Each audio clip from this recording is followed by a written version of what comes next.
Hello दोस्तों, जैसा कि आप लोगों को पता होगा कि डीएलएड प्रशिक्षु 2017 और 18 जिनका एक दो सब्जेक्ट में बैक है और जो 2017 के प्रशिक्षु ऐसे भी हैं जिनका कोई बैक नहीं है, किसी प्रकार के सरकार पे बर्डन नहीं है, अभी उनका मामला सुलझा नहीं है, अभी तक उनको प्रमोट नहीं किया गया है। इसका मतलब कि हमारी बातें जहां तक पहुंचनी चाहिए थी वहां तक नहीं पहुंची है और हमारा 100% विश्वास है कि अगर आप लोग अपनी बातों को शालीन तरीके से अगर प्रशासन तक अगर पहुंचाने में तो कामयाब होते हैं, जो कि अथॉरिटियन है, जो इसके लिए जिम्मेदार हैं, उन तक अगर पहुंचेगी तो आप जरूर प्रमोट किए जाएंगे। दोस्तों, आप पूरी वीडियो देखते नहीं तो पहले सबसे आपके अहम बात कर लूँ आपसे कि जहाँ भी आप एक काम कर रहे हैं, जहाँ भी धरना प्रदर्शन हो रहा है, वहाँ पे सबसे पहले एक मीडिया, दूसरी चीज़ दोस्तों की जन सुनवाई पोर्टल है हमारे पास। जन सुनवाई पोर्टल यूपी का सभी लोग डाउनलोड करें और उस पर जा करके अपनी शिकायत को रजिस्टर करें। 90,000 प्रशिक्षु हो दोस्तों, अगर 90,000 में से अगर 9,000 की भी अगर कंप्लेन उस ऐप से यानी उस एप्लीकेशन के जरिए अगर सरकार तक पहुंचती है तो आपकी बातों का संज्ञान लिया जाएगा। डिजिटल युग है दोस्तों, इसका हमें प्रयोग करना पड़ेगा। आप लोग सभी लोग सबसे पहले जन सुनवाई पोर्टल को डाउनलोड करिए और डाउनलोड करके अपनी शिकायत को दर्ज कराइए। और जो भी आप लोग प्रशिक्षु लोग हैं, जहां भी गए हैं, अपने जनप्रतिनिधि के पास गए हैं या कहीं गए हैं, अपनी मांग को अच्छी तरह से उस जन सुनवाई जो आपका पोर्टल है उस पर अच्छी तरह से रजिस्टर करें, अपनी बातों को बताएं और अगर आपकी बातें उन तक पहुंचती है तो आप प्रमोट जरूर किए जाएंगे। दूसरी बात बच्चों, दो चीज़ आपको करनी है।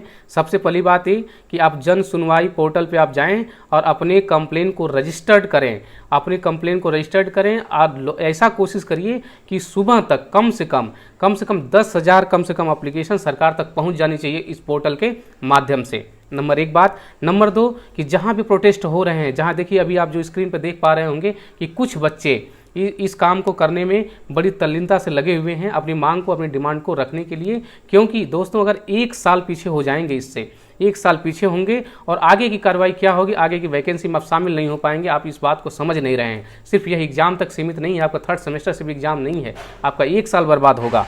दूसरी चीज़ दोस्तों कि आप एक काम करिए कि जहाँ भी आप प्रोटेस्ट कर रहे हैं, जहाँ भी 10 लोग जुड़ रहे हैं, शांतिपूर्वक तरीके से, गांधी के देश के हैं और गांधीयन तरीके से आप लोग प्रोटेस्ट करिए, सोशल डिस्टेंसिंग का पालन करिए, वरना सरकार ये जो है कोरोना का बहाना दे करके आपको डिस्ट्रॉय करेगी, आपको पीड़ित करेगी। इसलिए सबसे पहले सोशल डिस्टेंसिंग का पालन करिए, हो सके तो सैनिटाइजर साथ में रखिए। ये सारी चीज़ों को रखते हुए दूर दूर तक बैठिए। और जहां अभी आप कुछ दिनों पहले जैसे चंदौली चहनिया के लोग डीएम कार्यालय गए थे तो वहां से अभी जवाब नहीं मिला है, तो आप वहां पे जाएं और सुनिश्चित करें कि वहां का जवाब क्या है। हमारा जो विज्ञप्ति दी गई थी उसको आगे फॉरवर्ड करने के बाद उसका रिजल्ट क्या आया है, उसका क्या परिणाम आया है, उसके बारे में क्या बताया गया है, आगे अगर फॉरवर्ड किया गया है तो, और नहीं किया गया तो क्यों नहीं किया गया है। अगर किया गया है तो क्या जवाब है ये पूछिए, अगर नहीं किया गया तो क्यों नहीं किया गया है। और कोशिश करिए कि जब तक ये जवाब नहीं मिल जाता है आप लोग वहीं पे सबसे पहले आप देखिए कितनी अच्छी तरह से इन बच्चों ने अपने कार्य को करने की कोशिश कर रहे हैं। देखिए आप सभी लोग कि अपने जो है एक पेपर पे आप लिखिए अपने मुद्दे को, अपनी मांग को, अपने डिमांड को आप लिखिए, बहुत स्पष्ट तरीके से लिखिए बड़े बड़े अक्षरों में, और वहाँ पे ले करके बोलना कुछ नहीं है आपको।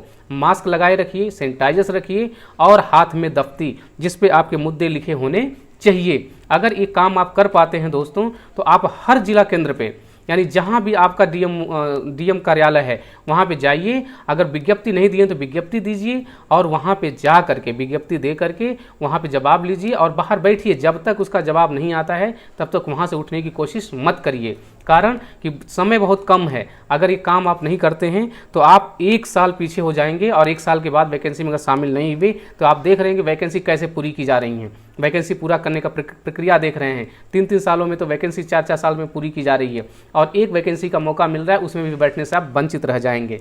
इसलिए दोस्तों आप तैयार होइए और अपने घरों से निकलिए। और हाँ दोस्तों, आप देख लीजिए कि इन्होंने क्या बोला है। देखिए दोस्तों, आप देख रहे हो स्क्रीन पर दिख रहा होगा, धरना अनिश्चित काल के लिए चलेगा। शैवेंद्र विक्रम बहादुर जी केवल आश्वासन दे रहे हैं, यानी जो भी ये जो अधिकारी हैं, बहादुर जी जो अधिकारी हैं, ये बार बार सिर्फ आश्वासन दे रहे हैं कि हो जाएगा हो जाएगा, आप चिंता मत करिए, आगे हम फॉरवर्ड कर दिए। कुछ इस तरह का आश्वासन दिए जा रहे हैं, लेकिन लिखित देने से मना कर रहे हैं।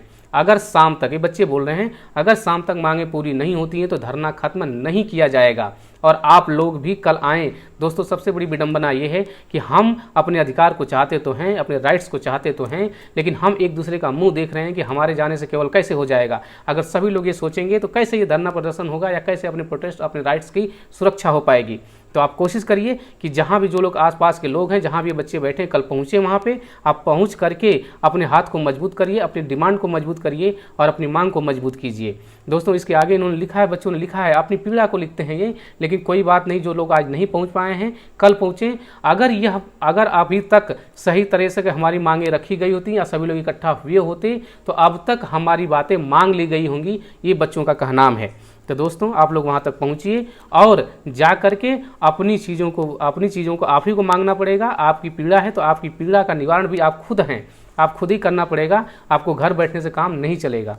तो दोस्तों सबसे पहली बात, आप एक काम करिए, जन पोर्टल सुनवाई जो है, जन सुनवाई जो पोर्टल है उसको आप डाउनलोड करें अपने मोबाइल में और सभी लोग उस पर अपने मुद्दे को स्पष्ट तरीके से लिखें और जो विज्ञप्ति आपने दिया है, डीएम को दिया होगा, अपने जनप्रतिनिधि दिया होगा, उसकी कॉपी भी उसमें अटैच करिए और आप जो सरकार तक पहुंचाइए। ये काम जल्दी कीजिए। कल सुबह तक कम से कम 10,000 लोगों का कम से कम पोर्टल पे आपका ये जन सुनवाई केंद्र पे आपका जी बातें पहुँच जानी चाहिए। दोस्तों इसी के साथ हम खत्म करते हैं इस बात को। आगे की सारी कार्रवाई की जा रही है। जहाँ तक हमारी कोशिश हो रही है, कोशिश है यही कि आप लोगों की बातें, हमारी बातें वहाँ तक पहुँच नहीं रही हैं, वरना ये फैसला अब तक हो गया। इसे पहुँचाने के लिए आप सबसे पहले करेंगे, जहाँ भी ये काम करें, जहाँ भी डीएम कार्यालय जाएँ, चाहे जनप्रतिनिधि के पास जाएँ, ये कोशिश करें कि आपके साथ मीडिया जरूर हो, पत्रकार जरूर हों। अगर पत्रकारों अगर आपकी आवाज़ उठा देते हैं तो पूरा समाज आपके साथ जुड़ जाएगा, क्योंकि आपकी बातें बिल्कुल सही हैं, कोई गलत बात आप नहीं कर रहे हैं। अपनी मांग और डिमांड्स को मजबूत कीजिए। धन्यवाद दोस्तों।